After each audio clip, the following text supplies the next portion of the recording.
Hello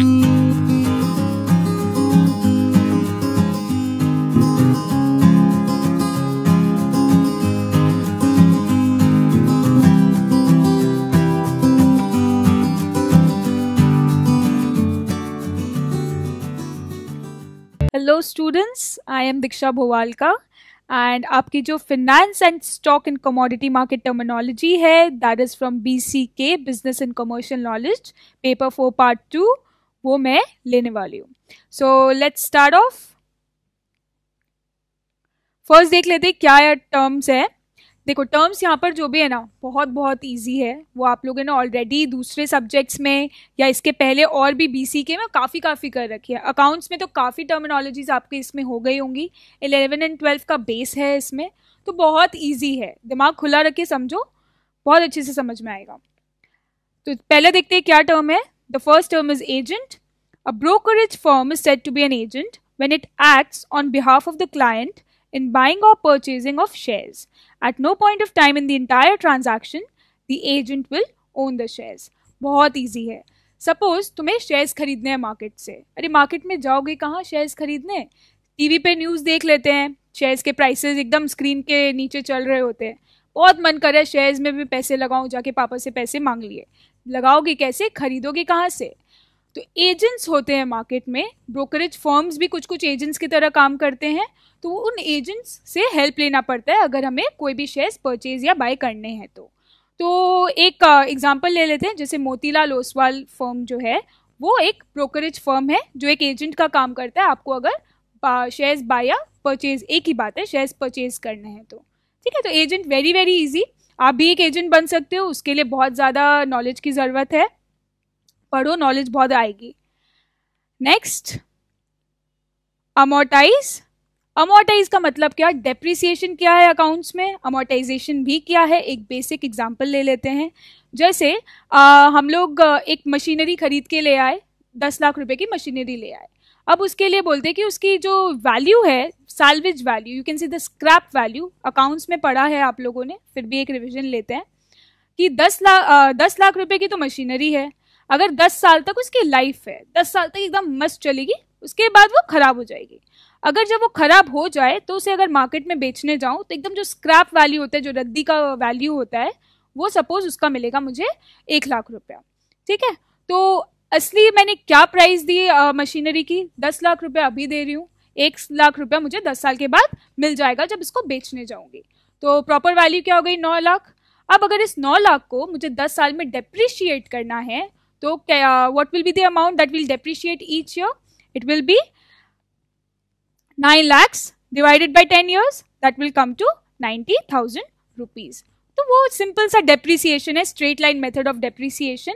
amortisation क्या होता है? Instead of depreciating some assets we amortise them. Amortisation और डेप्रिसिएशन में क्या फर्क है? हम लोग जो भी टैंजिबल असेट्स होते हैं ना, टैंजिबल एसेट्स जो भी होते हैं, सच एज, बताओ टैंजिबल एसेट्स क्या क्या होते हैं जिसे हम छू सकते हैं, देख सकते हैं? जैसे कि हो गया प्लांट एंड मशीनरी, जैसे हो गया लैंड, जैसे हो गया कार. तो अगर ये सब चीज़ जो है ये टैंजिबल एसेट्स है, उसको हम करते हैं डेप्रिशिएट. और जो इनटैंजिबल एसेट्स है, जैसे कि हो गया कॉपीराइट, जैसे कि पेटेंट, ये सबको हम करते हैं अमोर्टाइज. तो यही फर्क है. एग्जाम्पल पढ़ लो, समझ में आ जाएगा. To amortize is to charge a regular portion of an expenditure over a fixed period of time. For example, if something costs rupees 1 lakh and it is to be amortized over 10 years, the financial reports will show an expense of 10,000 per year for 10 years. Same example जो मैंने अभी लिया कि 1 लाख रुपए में कोई चीज़ खरीदी, 10 years में उसको amortize करना है, 10 years तक उसकी लाइफ है. तो फाइनेंशियल रिपोर्ट्स क्या दिखाएगा कि 10,000 करके हर साल आपने कुछ एक्सपेंस किया है. तो 10,000 करके 10 साल में वो 1 लाख हो जाएगा. तो पर ईयर का जो आपका खर्चा लगा उस एसेट का, आपने देखो खरीद तो लिया एसेट 1 लाख रुपए में, खरीद लिया आज 1 लाख रुपए में एसेट, लेकिन आज के आज पूरा का पूरा यूज थोड़ी ना कर लोगे, उसको तो 10 साल तक यूज करोगे. तो पूरा जो खर्चा है 1 लाख रुपए का, उसको 10,000 करके हम अपने प्रॉफिट एंड लॉस स्टेटमेंट में एज एन एक्सपेंस शो करते हैं. ठीक है. नेक्स्ट हम लेते हैं एन्युटी ड्यू. एन्युटी क्या है? 11 एंड 12 में जो आईएससी के बच्चे हैं वो एन्युटी कर रखे हैं। एन्युटी का मतलब जैसे कोई स्कीम्स होती है मार्केट में कि जैसे हम हर महीने 1,000 रुपया देंगे और 3 साल के बाद वो हमें 50,000 रुपया एज अ पूरा मेच्योरिटी अमाउंट देगा, 50,000 रुपया देगा। 1,000 करके 3 साल तक दे रहे हैं तो कितना रुपया हुआ? 1,000 करके 12 महीने होते हैं, 3 साल तक 1,000 रुपया दिया। कितने हजार रुपये दिए हम लोग? 36,000 रुपीज दिए और वो 3 साल के बाद वो हमें कितना देगा? वो हमें 50,000 रुपए देगा। ठीक है, डील तो अच्छी है यार, ले लेते हैं। 14,000 रुपए का बेनिफिट है। सो एन्युटी ड्यू मतलब an annuity whose payments occur at the beginning of each period. अब क्या होता है कि एन्युटी जो है वो काफ़ी स्कीम्स आती हैं, या तो आप मंथली पेमेंट कर सकते हो, आप ईयरली पेमेंट कर सकते हो, आप क्वार्टरली पेमेंट कर सकते हो, हर 3 महीने में पेमेंट करना को क्वार्टरली पेमेंट बोलते हैं। तो अब हम क्या करेंगे कि eight the beginning of each period देंगे। सपोज मैंने मंथली एन्युटी ले रखी है कि हर महीने मुझे 1,000 रुपये पे करने हैं, तो मैं मंथ के स्टार्टिंग में दूंगी या मंथ के एंड में दूंगी? ये अच्छा क्वेश्चन है कि मंथ के स्टार्टिंग में दें या एंड में दें। तो अगर मंथ के स्टार्टिंग में ही मुझे दे देना है तो उसे हम बोलते हैं एन्युटी ड्यू, क्योंकि वो बिगिनिंग में स्टार्ट हो गया मेरा देना। तो हर जैसे जनवरी में मुझे 1 जनवरी को ही पेमेंट दे देना होगा। तो क्या at the end of the period भी होता है एन्युटी? यस, बिल्कुल होता है एन्युटी। नॉर्मली एन्युटी क्या होता है कि at the end of the period होता है कि जान से अगर एन्युटी है तो जान के लास्ट में जाके पेमेंट करेंगे, फेब के लास्ट में जाके पेमेंट करेंगे, जैसे इलेक्ट्रिसिटी का बिल पेमेंट करते हैं। उसी तरीके से एन्युटी ड्यू क्या होता है? बिगिनिंग ऑफ द पीरियड होता है। आई थिंक क्लियर है। Next is annuity. यार एन्युटी ड्यू समझ में आ गया, एन्युटी तो आएगा ही।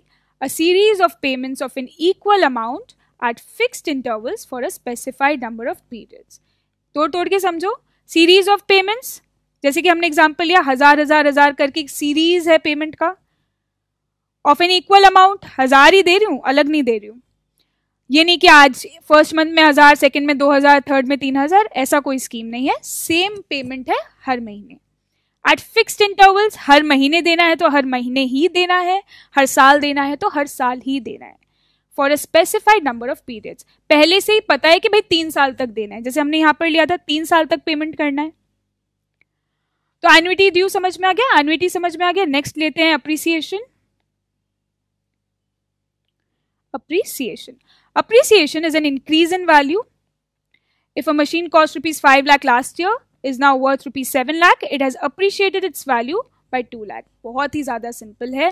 डेप्रीसिएशन का उल्टा अप्रिसिएशन, कि भाई कोई चीज की वैल्यू गिर रही है तो कोई चीज की वैल्यू बढ़ भी तो सकती है। आज आप देख रहे होगे कि जो लैंड आपके पापा ने 10 साल पहले खरीदी है, सपोज 1 लाख रुपए में, उसकी वैल्यू आज बहुत बहुत ज्यादा है, उसकी वैल्यू से 10 लाख रुपीज है। तो अप्रिसिएशन कितना हो गया बताओ जल्दी? 10 लाख अभी है, खरीदी थी 1 लाख में, तो अप्रिशिएट कितना हुआ? 9 लाख में। तो काफी चीजों की वैल्यू अप्रिशिएट भी करती है, तो वो हो गया अप्रिसिएशन। अब आपके मन में ये क्वेश्चन आ सकता है कि डेप्रीसिएशन तो हम लोग पीएल में दिखाते हैं, अप्रिसिएशन कैसे दिखाएंगे? भाई डेप्रीसिएशन तो हम लोग पीएल के डेबिट साइड में दिखाते हैं, तो अप्रिशिएट हो रहा है कोई सामान, पैसे आ रहे हैं, मतलब पैसे डायरेक्टली नहीं आ रहे हैं, अगर बेचोगे तो आएंगे, तो अप्रिसिएशन आप दिखा सकते हो अपने पीएल के क्रेडिट साइड में। Next is arbitrage. Arbitrage is the simultaneous purchase and sale of two identical commodities or instruments. ये बहुत ही ज़्यादा इंटरेस्टिंग टर्म है, it's purely related to finance. Arbitrage आप अपने रियल लाइफ में एकदम बेसिक एग्जांपल देती हूँ कि सपोज आपने क्या किया, अपने फ्रेंड से आप लोग 100 रुपये में कोई सामान खरीद के ले आए, से एक पेन खरीद के ले आए, बहुत बढ़िया पेन लेके आए अपने फ्रेंड से 100 रुपये में, उसके डब्बे में MRP नहीं लिखी हुई थी। आपके दूसरे फ्रेंड को बहुत ज्यादा पसंद आई, बोला भैया दे दो, मुझे भी दे दो ये वाला पेन, कितने में दोगे बताओ? आपने अपनी बुद्धि लगाई, भाई 100 रुपये में खरीदे हैं, इसको इतना पसंद आ रहा है तो 100 रुपये में क्यों बेचे, 200 में बेचते हैं। तो आपने क्या किया, 100 रुपये का पेन उसको 200 रुपये में बेच दिया, उसको पता नहीं था मार्केट में मिलता होगा। तो 100 रुपये का सामान हमने 200 में बेचा, आपका क्या प्रॉफिट हुआ? 100 रुपये का। तो आपने खरीदा एक जगह से, संग के संग उसको दूसरी जगह बेच दिया और बीच का प्रॉफिट आपने कमा लिया। इसी चीज को बोलते हैं arbitrage. Arbitrage is the simultaneous purchase and sale of two identical commodities or instruments. This simultaneous sale and purchase is done in order to take advantage of price variations in two different markets. जो अभी हमने pen का example लिया वो बहुत ही simple example है। Generally क्या होता है कि ये हम यूज करते हैं सपोज शेयर्स के टर्म्स में। जैसे कि मैंने क्या किया, एक मार्केट से शेयर्स उठाए, टाटा मोटर्स से एक कंपनी, टाटा मोटर्स के मैंने शेयर्स उठाए, सपोज एक एग्जांपल लेते हैं, मैंने 100 शेयर्स उठाए, कितने रुपए करके, 50 रुपए करके, ठीक है। तो टोटल मैंने कितना रुपया इन्वेस्ट किया, मैंने 5,000 रुपये इन्वेस्ट किया, करेक्ट। तो ये मेरा हो गया कॉस्ट प्राइस। अब मैंने क्या किया, कोई और कस्टमर आया जो जिसको डिमांड था कि भाई मुझे तो टाटा मोटर्स के शेयर्स खरीदने, और वो थोड़े ज़्यादा प्राइस पे खरीदने के लिए रेडी था, तो मैंने एक कोटेशन दे दिया उसको कि भाई मैं 60 रुपया पर शेयर में आपको दे सकती हूँ। तो 100 शेयर मेरे पास थे, मैंने उसको कितना में बेचा, 60 रुपया करके, तो टोटल मेरे पास कितना आया, 6,000 रुपीज़। मैंने कमाया क्या, 6,000 minus 5,000, that is 1,000 rupees. Okay, इन लोग ने क्या एग्जांपल लिया वो देख लेते हैं। Purchase of gold in one nation and the simultaneous sale in another. Same बात है, एक तरह एक सिटी आई मीन एक कंट्री से गोल्ड लिया जहाँ प्राइसेस थोड़े कम थे, दूसरे कंट्री में गए जहाँ प्राइसेस के थोड़े ज़्यादा थे, वहाँ पर सेल किया और दोनों के बीच का प्रॉफिट उठा लिया। इसको बोलते हैं आर्बिट्राज।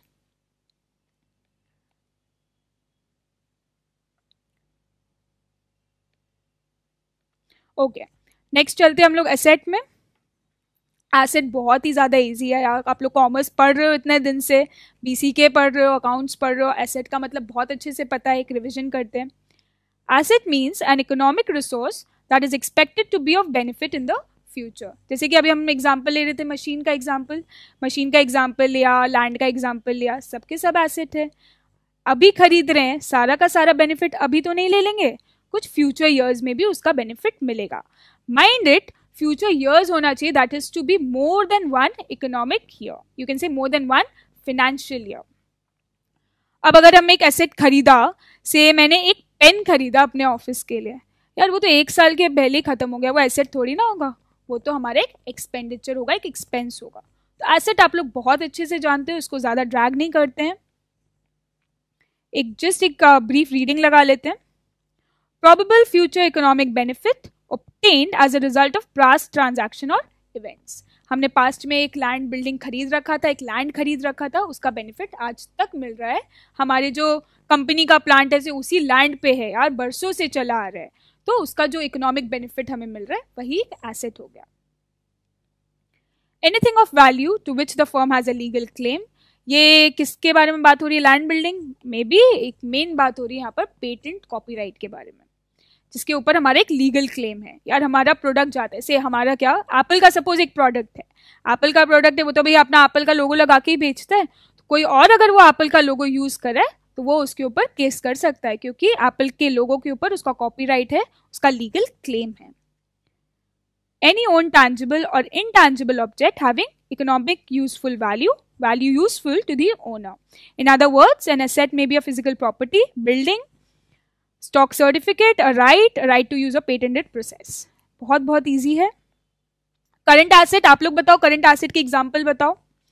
करंट एसेट का एग्जाम्पल होगा कैश, बहुत ही ज्यादा इजी है यार।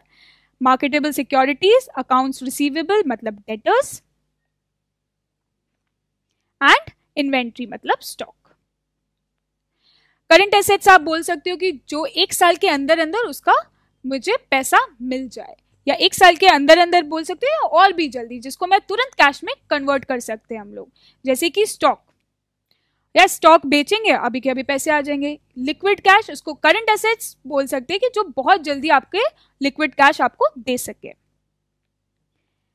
नेक्स्ट आते हैं fixed assets. Fixed assets cannot be quickly turned into cash without interfering with business operations। यार फिक्स्ड एसेट्स मतलब क्या, लैंड बिल्डिंग प्लांट मशीनरी। अब ये तो बहुत जल्दी सेल ऑफ नहीं कर सकते ना।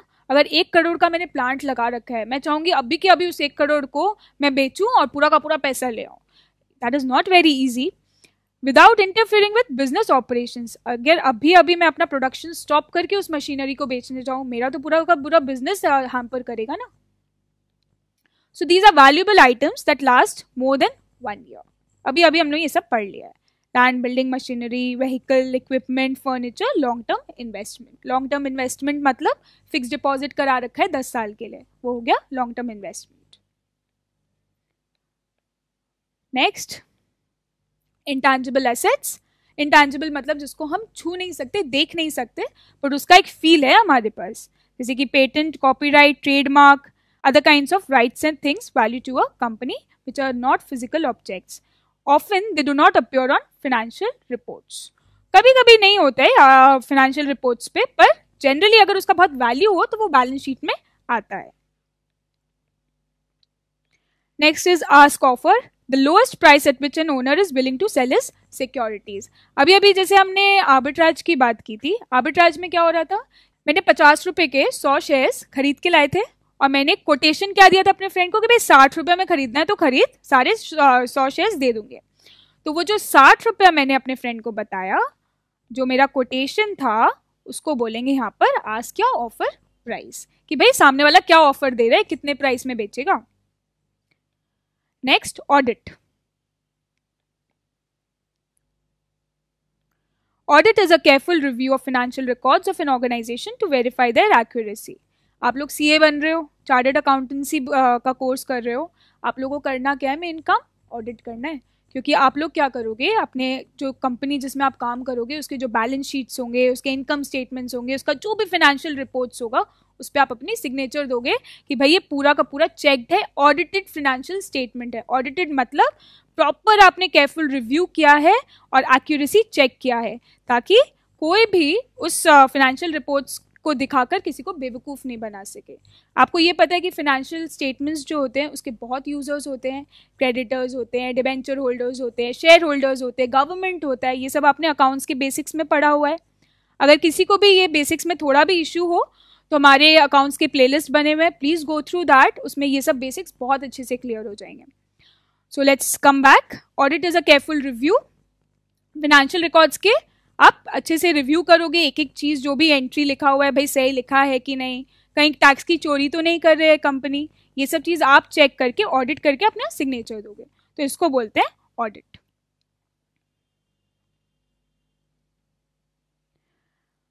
Next we come to bad debts. Bad debts easy है, अकाउंट्स में किया हुआ है. डेटर्स होते हैं हमारे, अकाउंट्स रिसीवेबल होते हैं. कुछ लोग ऐसे होते हैं जिनसे हम पैसे पाते हैं, उन्होंने हमसे माल खरीद के ले गया है लेकिन बोला है भैया 2 महीने में पैसे दूंगा, ठीक है, तो वो हो गए हमारे डेटर्स. अब 2 महीने तो बीत गए, भैया पैसे मांग रहे, दे नहीं रहे हैं. 2 महीने हो गए, 3 महीने हो गए, 4 महीने हो गए, पूरा 1 साल निकल गया. मैंने सपोज उनको 1 अप्रैल को माल बेचा था, 1 अप्रैल से 1 अप्रैल 17, ठीक है. 31 मार्च आते आते 31 मार्च 18 आते आते मैंने उनसे बहुत बार मांगा, उन्होंने दिया नहीं. लास्ट में वो मेरे पैसे लेके भाग गए, वो इंसॉल्वेंट हो गए. इंसॉल्वेंट मतलब अब उनके पास 1 रुपया नहीं बचा, तो ऑब्वियसली पैसे तो मिलेंगे नहीं उनसे. तो हम क्या करेंगे, ऐसे लोगों को बना देंगे हमारे बैड डेट्स, जो हमारा पैसा मतलब हमारा पैसा हमें देंगे नहीं. सो रीड कर लेते हैं बैड डेट्स क्या है. Bad debts are amount owed to a company that are not going to be paid. An account receivable becomes a bad debt. एक debtor bad debt कब बनता है? When it is recognized that it won't be paid. समझ में आ गया क्या, वो मिलने वाला नहीं है. Sometimes bad debts are written off when recognized. जैसे ही पता चल जाता है कि भाई अब वो debtor पैसा नहीं देने वाला है, उस debtor को हम कम कर देते हैं अपने total debtors से और उसको recognize कर लेते हैं as a bad debt. Recognize कर लेते हैं उसका मतलब हम अपने PL अकाउंट में as a bad debt debit एक चार्ज कर लेते हैं, वो एक एक्सपेंस हो गया. Next, balance sheet. Commerce people, you know it very well. Non-commerce people भी अभी accounts के subject में बनाएंगे balance sheet sir के साथ. Balance sheet is a statement of financial position of a company at a single specific time. मतलब कोई भी एक डेट पे कंपनी का क्या पोजीशन है, उसके एसेट्स का क्या वैल्यू है, कितना पैसा उसको देना बाकी है, क्या लाइबिलिटीज है, कहीं ऐसा तो नहीं है कि एसेट्स बहुत कम रह गए, लाइबिलिटीज बढ़ती जा रही हैं. वो पूरा एक हिसाब जो होता है, जो हम अपने घर के लिए भी बनाते हैं कि भाई मेरे पास एक गाड़ी है, एक घर है और मुझे देने हैं किसी को 10 लाख रुपए. तो इस तरह से अपना एक पूरा हिसाब जो होता है वो बनाने का, उसको बोलते हैं balance sheet. Often at the close of business on the last day of the month, quarter और ईयर. जनरली क्या होता है, बैलेंस शीट कंपनीज कब बनाती है, last day of the month बनाती है, क्वार्टर मतलब 3 महीने, हर 3 महीने में बनाती है, या फिर साल के एंड में 31 मार्च को बनाती है, या फिर जिस दिन हम अपना बिजनेस बंद करें, भैया वो हिसाब कर लेते हैं, उस दिन बनाती है. The balance sheet normally lists all assets on the left side or top, while liabilities and capital are listed on the right side or bottom. या आप अपनी अकाउंट्स की क्लास में जब बैलेंस शीट बनाओगे तो पूरा फॉर्मेट और सब कुछ आपको डिटेल में पढ़ाया जाएगा. Next we have bond. Bond is a type of long-term promissory note. Bonds can either be registered in the owner's name or are issued as bearer instruments. It is a written record of debt payable in the future. The bond shows amount of the debt, due date and interest rate. Bonds generally क्या होते हैं, companies जो होते हैं ना जिनको पैसे की बहुत ज़रूरत है, पैसे की ज़रूरत है, कंपनी आपको पब्लिक से मांगना होगा, वो लोग क्या करेंगे, बॉन्ड्स इशू करेंगे अपने कंपनी के नाम के. ठीक है, आप क्या करोगे, आप एज पब्लिक उन बॉन्ड्स को खरीदोगे, उस बॉन्ड्स का आप कुछ पेमेंट करोगे उनको, और वो बॉन्ड्स जो होंगे वो आपको हर साल इंटरेस्ट देंगे. तो आप बोल सकते हो बेसिकली एक loan. Bonds are generally loans आप कंपनी को दोगे. कंपनी जो है वो इतनी बड़ी कंपनी छोटे छोटे लोगों के पैसे से ही बनती है, तो वो जो पैसे वो उनसे लेती है वो हर साल उनको इंटरेस्ट देती है. तो जो बॉन्ड होता है वो बॉन्ड एक रिटन डॉक्यूमेंट होता है कि भाई हमने आपसे 1 लाख रुपए का लोन लिया है और आपको उस पर हम से 8% इंटरेस्ट पर ईयर देंगे. तो बॉन्ड के ऊपर क्या क्या दिखता है, अमाउंट ऑफ डेट, भाई आपसे 1 लाख रुपए ले रखे हैं, ड्यू डेट 6 साल में मुझे आपको ये वापस करना है, और इंटरेस्ट रेट 8% पर एनम का इंटरेस्ट मुझे आपको इस बॉन्ड पे देना है.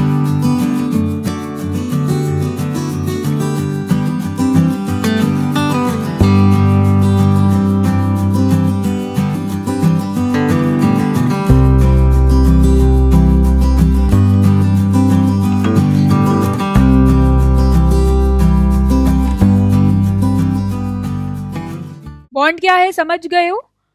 Let's move further. Book value. Book value means total assets minus total liabilities. अगर आपको ठीक से याद हो, बेसिक्स आपने ठीक से क्या है, अकाउंट्स की क्लास में ध्यान दे रहे हो, तो आप मुझे ये बता पाओगे कि फर्स्ट लाइन से एक और टर्म निकलता है एसेट्स माइनस लायबिलिटीज का. वो क्या टर्म है, सोचो. Capital is equal to assets minus liabilities, और you can say capital plus liabilities is equal to assets. तो यहाँ पर बुक वैल्यू का डिफरेंट मीनिंग्स है. ठीक है, बुक वैल्यू की काफी जगह यूज होती है जो डिफरेंट मीनिंग निकाल के देती है. तो यहाँ फर्स्ट लाइन जो लिखा हुआ है, book value means total assets minus total liabilities, यहाँ पर कैपिटल का बात हो रहा है. ठीक है, कि आखिर अगर एक हिसाब बनाया जाए कि भाई कैपिटल बिजनेस कैसा कर रहा है, तो उसकी एसेट्स माइनस लायबिलिटीज करेंगे तो उसका एक बुक वैल्यू निकल के आएगा. So that can be said as capital. Next, book value also means the value of an asset as recorded on the company's books or financial reports. Now, एकदम general sense में book value का यही मतलब होता है कि एक कोई भी asset suppose हमने खरीदा है 1 लाख में 2010 में. ठीक है, 2010 में मैंने 1 लाख रुपीज में एक asset खरीदा. Excuse me. और उसको मैंने अपने बुक्स में 1 लाख पे ही रिकॉर्ड कर लिया है. आज उसका प्राइस हो गया 5 लाख. ठीक है, मैंने एक लैंड खरीद लिया था 2010 में 1 लाख रुपीज में, और आज उस लैंड का प्राइस है 5 लाख, लेकिन मेरे बुक्स में तो आज भी 1 लाख शो करेगा. तो उसको बोलते हैं book value of the land, historical value of the land. So ये भी एक बुक वैल्यू का मतलब है. Next, book value is often different than true value, it may be more or less, जो अभी हम लोग ने पढ़ा. ट्रू वैल्यू आज उस लैंड की 5 लाख है, बट बुक वैल्यू उसका 1 लाख ही है. So it may be more, it may be less. Next is break even point. ये बहुत इंटरेस्टिंग टर्म है. ब्रेक इवन पॉइंट आपने इकोनॉमिक्स में पढ़ा होगा, अगर आपके 11th-12th में इकोनॉमिक्स थी. ब्रेक इवन पॉइंट एक ऐसा पॉइंट है या एक ऐसा टर्म है वेरी मीन्स कि आपका जितना खर्चा लगा कोई भी प्रोडक्ट को बनाने में, उतना आपने रिकवर कर लिया उस प्रोडक्ट को बेच के. मतलब आपका expense is equal to revenue. So देखते लिखा हुआ क्या है. It is the amount of revenue from sales which exactly equals the amount of expense. Exactly वही लिखा है. Break even point is often expressed as a number of units that must be sold to produce revenues exactly equal to expense. Sales above the break-even point produce a profit. And below produces loss. अगर नहीं समझ में आए एकदम शांति से एकदम scratch से पढ़ते हैं। एक बहुत ही बेसिक एग्जांपल लेते हैं कि हमने शर्ट्स प्रोड्यूस किए हैं, ठीक है, हमने से 100 रुपीज के शर्ट्स प्रोड्यूस किए हैं, ये हमारा हो गया एसपी, मतलब 100 रुपए में हम शर्ट बेच रहे हैं। खरीदे हमने कितने में थे, खरीदे नहीं, हमने बनाए हैं, प्रोड्यूस किए हैं, तो उसका पूरा खर्चा वर्चा मिला के हमारा लगा है ₹60। ठीक है, तो हमने एक्चुअली क्या कर रहे हैं हम, ये हमारा सीपी है, ये हमारा एसपी है, सेलिंग प्राइस, तो हमने प्रॉफिट क्या दिमाग में रख रखा है, 40 रुपीज की प्रॉफिट करेंगे हर शर्ट पे। तो हमने क्या किए, 100 शर्ट बना लिए, ठीक है, 100 पीसेस ऑफ शर्ट। तो हमारा टोटल कॉस्ट प्राइस कितना आएगा, 60 इंटू 100, 6,000 रुपीज। तो 6,000 भाई हमने खर्चा कर दिया, ये हो गया हमारा एक्सपेंस 100 शर्ट बनाने का। ठीक है,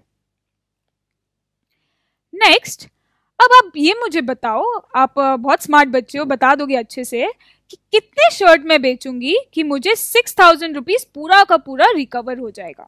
मतलब कितने शर्ट बेचते ही मेरा जितना खर्चा अभी तक लगा है उतना मैं पूरा रिकवर कर लूंगी। 100 रुपीज की एसपी है, 6,000 रुपये हमें कैसे भी कमाने हैं, कितने शर्ट बेचने पड़ेंगे मुझे, चलो देखते हैं। 6,000 रुपीज कमाने हैं, 100 रुपए के शर्ट बेचेंगे तो कितने शर्ट बेचने पड़ेंगे, 60 शर्ट्स बेचने पड़ेंगे। तो यहां पर देखो क्या हुआ, बनाए मैंने 100 शर्ट्स, ठीक है, 60 रुपए पर शर्ट एक्सपेंस, लेकिन जैसे ही 60 शर्ट्स मैंने 100 रुपीज में बेचे, मेरा पूरा का पूरा 6,000 का एक्सपेंस रिकवर हो गया, 6,000 रुपीज मैंने कमा लिए। अभी भी लेकिन मेरे हाथ में क्या है, मेरे हाथ में अभी भी 40 शर्ट्स बचे हैं। 100 शर्ट्स मैंने बनाए थे, 60 शर्ट्स मैंने बेचे, मेरे पास अभी भी 40 शर्ट्स पड़े हुए हैं। ठीक है, तो अब इस 40 शर्ट्स के ऊपर मेरा जो भी कमाई आएगा वो मेरा प्रॉफिट होगा। ठीक है, तो ब्रेक इवन पॉइंट कितना शर्ट्स का हुआ, 60 शर्ट्स का ब्रेक इवन पॉइंट हुआ। अब आपको समझ में आ रहा है, जिस पॉइंट पे जो शर्ट बेचते ही, जितने शर्ट बेचते ही मेरा रेवेन्यू और मेरा एक्सपेंस मिल जाता है, मेरा पूरा का पूरा खर्चा मुझे वापस मिल जा रहा है, वो होता है ब्रेक इवन पॉइंट। एक बार वापस रीड करो, अच्छे से समझ में आएगा। It is the amount of revenue from sales which exactly equals the amount of expense, 6,000 रुपए। Break even point is often expressed as a number of units, 60 shirts, that must be sold to produce revenues exactly equal to expense. Now ध्यान दीजिए, sales above the break even point, sales above the break even point मतलब 60 shirts के ऊपर अब जो हम लोग shirts बेचेंगे, जो मेरे 40 shirts अभी भी हाथ में हैं, produce a profit and below produces loss. अगर मैं 60 शर्ट्स के ऊपर अब बेच पाती हूँ, वो पूरा का पूरा प्रॉफिट आ जाएगा। 60 के बाद 70 शर्ट्स मैंने बेच दिए, 10 शर्ट के जो अब पैसे आए मेरे पास, वो पूरा मेरा प्रॉफिट है, क्योंकि खर्चा तो हमने पूरा रिकवर कर लिया है।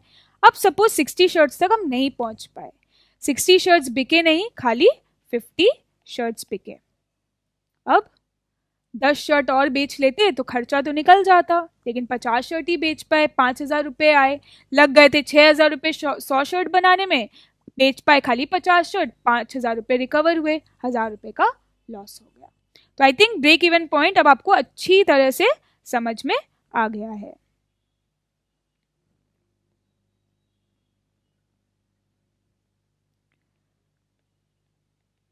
ऐसे ब्रेक इवन के आप काफ़ी सम्स आपको मिलेंगे अपने इकोनॉमिक्स के चैप्टर्स में। बाकी हमने काफ़ी एलएमएस में भी क्वेश्चन आंसर्स डाल रखे हैं, थोड़ा सा सॉल्व करिए, मज़ा आएगा आप लोगों को। नेक्स्ट आते हैं बजट। बजट का मतलब तो बहुत इजी है यार, budget is a detailed plan for the future. हिसाब पहले से भाई बजट बना लो। बजट का एक बहुत ही अच्छा सा एग्जाम्पल है, जब हम लोग स्कूल में पढ़ते थे तो बाहर जाने का प्लान करते थे भाई, साथ में मूवी चलते थे, पहले से पूरा एक बजट बना लेते थे भाई, 100 रुपीज़ की मूवी टिकट्स है, कौन कौन चलेगा, इतना रुपया लगेगा, इतना रुपये गाड़ी का लगेगा, जाएंगे आएंगे, ये खाएंगे वो खाएंगे, मतलब एक पूरा एक बजट प्लान रेडी रहता था। आजकल तो टाइम ही नहीं मिलता है हम लोगों को बाहर जाने का। बट एक बजट बहुत ही सिंपल है, detail plan for a future, usually expressed in formal quantitative terms. Quantitative terms में बजट बनाया जाता है। Quantitative terms as in monetary terms, पैसे रुपए के बारे में जो बजट बनाते हैं हम लोग। It is also a detailed plan for the acquisition and use of financial and other resources over a specified time period. एक जो मैंने सिंपल एक बजट का एग्जांपल दिया वो तो है ही. अभी कंपनीज जो है वो बजट बनाती है. वो लोग क्या करते हैं कि सपोज एसेट खरीदना है हमें, उनको एक बड़ा खर्चा करना है, 10 करोड़ रुपए का एसेट खरीदना है, तो ऐसे ही थोड़ी ना खर्चा कर देंगे. एक प्रॉपर प्लान होगा, एक प्रॉपर बजट होगा कि भाई 10 लाख रुपए का एसेट खरीदना है, जो पैसे है वो यहाँ से उठाने हैं. हो नहीं हो उनके पास कैश हो नहीं हो उतना, तो भाई 5 लाख रुपए का लोन उठाना है, 5 लाख रुपए हमें अपने डेटर्स से कैसे भी कलेक्ट करने हैं, 10 करोड़ रुपए जो है हमें जमा करने हैं, एसेट लेने जाएंगे, एसेट लाने में इतना खर्चा लगेगा, एसेट 5 साल तक यूज होगा. तो एक्विजिशन मतलब एसेट लाना, and use of financial and other resources, वो एसेट को का एक्विजिशन करेंगे, उसको लाएंगे, खरीदेंगे और उसको किस तरह से यूज करेंगे. प्रॉपर बजट बना के ये कंपनीज इतनी बड़ी बनती है. ठीक है, तो बजट का मतलब समझ गए हो. नेक्स्ट आते हैं बियर्स. आप देख रहे होगे कि ये जो भी टर्मिनोलॉजीज यहाँ पर है, मतलब टर्म्स है, ये एक दूसरे से कोई मैच नहीं कर रहा है. दिस इज बिकॉज ये एक अल्फाबेटिकल ऑर्डर में है, तो पूरा का पूरा डिफरेंट कॉन्सेप्ट में है. ऊपर वाला नीचे वाला कुछ मैच नहीं कर रहा आपस में. But don't worry, I think interesting तरीके से हम लोग समझ रहे हैं, बहुत धीरे धीरे समझ रहे हैं, कोई प्रॉब्लम नहीं आएगी. बियर्स. बियर्स का मतलब तो जानते हो यार, बियर का मतलब भालू होता है. बट यहाँ पर क्या मतलब है, फाइनेंशियल टर्मिनोलॉजी में बियर कैसे आ रही है वो देखते हैं. Now these stock market players are pessimist.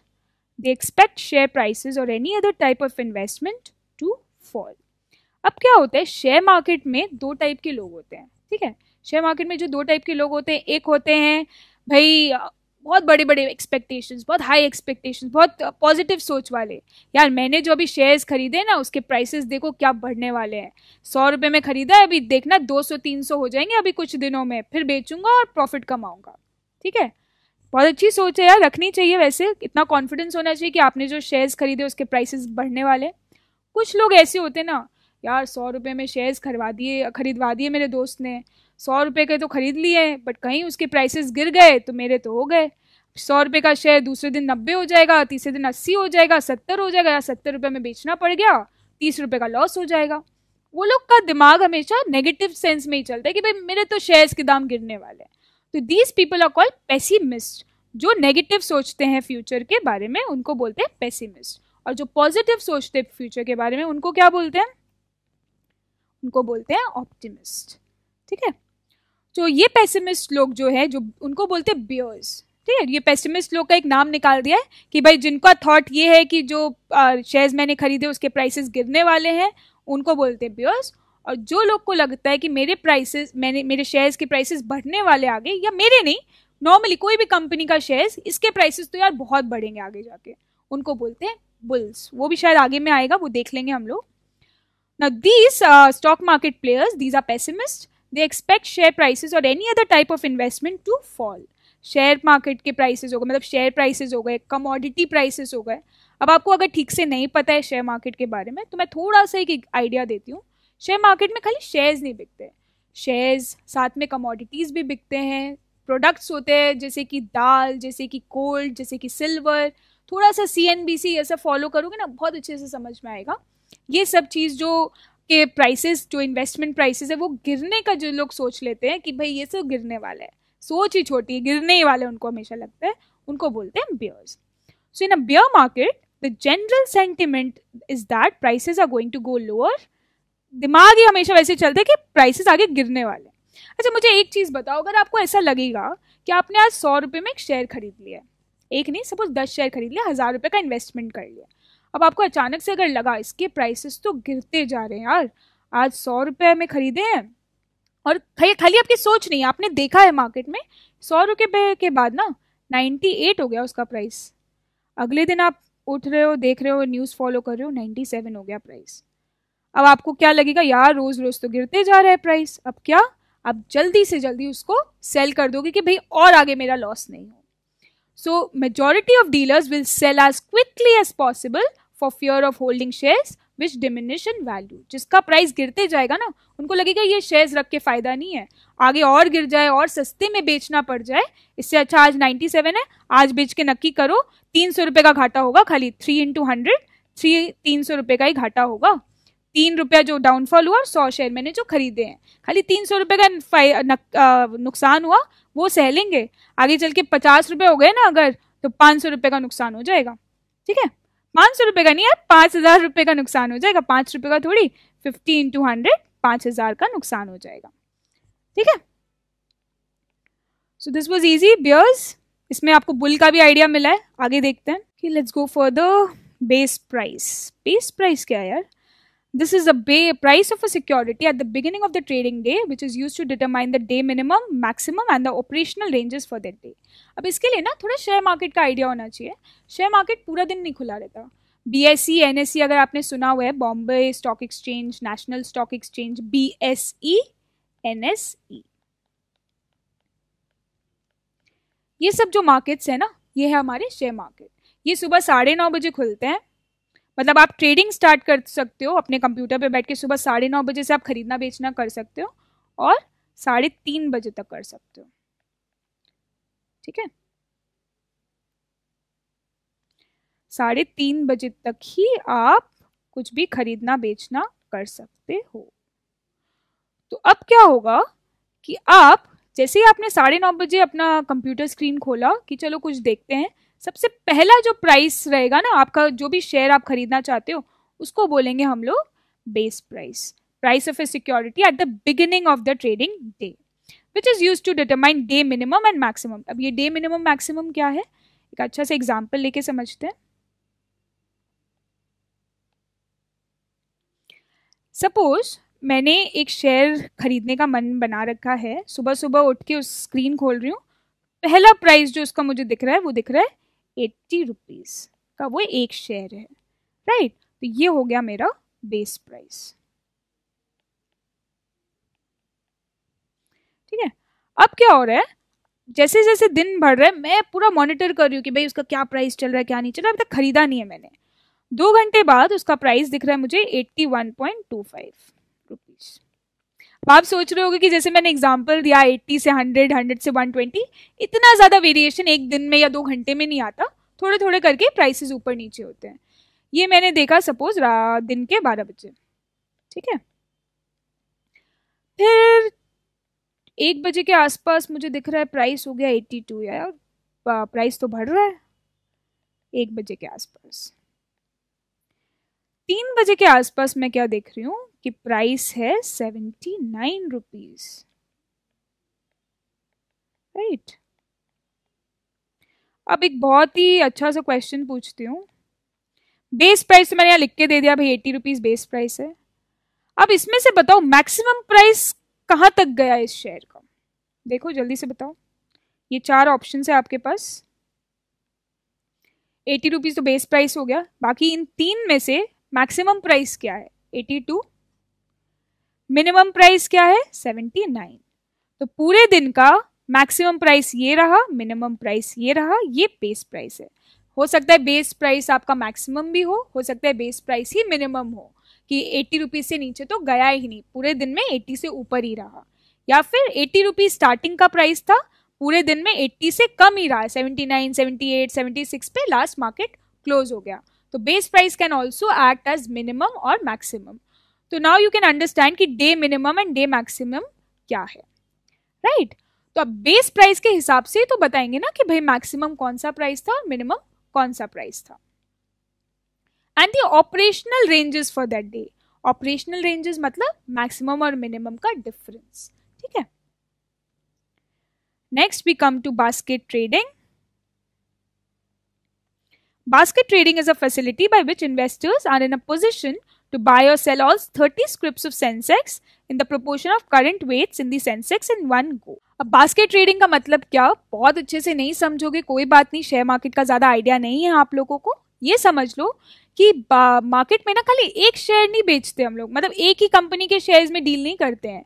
जो मार्केट एनालिस्ट होते हैं या जो लोग मार्केट के बारे में बहुत अच्छे से जानते हैं, जो ट्रेडर्स होते हैं, वो लोग एक साथ में ना बहुत सारे सिक्योरिटीज खरीदना और बेचना करते हैं। एक साथ बहुत सारे शेयर्स का एक ग्रुप बना लेते हैं कि भाई एक साथ इतना बेचते हैं और एक साथ इतना खरीदते हैं। तो मार्केट में एक एक शेयर के लिए कोई ट्रेड नहीं करता है, लॉट में शेयर में ट्रेडिंग होता है।